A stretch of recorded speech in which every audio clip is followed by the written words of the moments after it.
Мен Есім ханмын. Мен билік еткен кезең қазақ хандығы үшін сындарлы уақыт болды.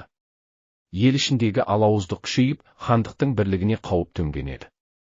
Сондықтан менің басты мақсатым қазақ хандығының бір тұтастығын сақтап қалу болды. Мен ең алдымен ел ішіндегі тәртіп пен әділдікті нығайттым.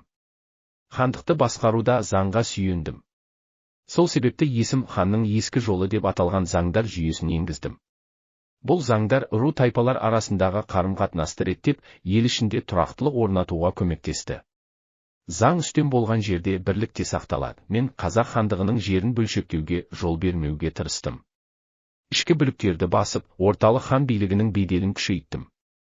Ел басқаруда қаталдық танытқан тұстарым да болды, бірақ ол мемлекетті сақтау үшін қажет еді. Сыртқы саясатта мен көрші елдермен қарым-қатынасты тең дәрежеде ұстауға ұмтылдым.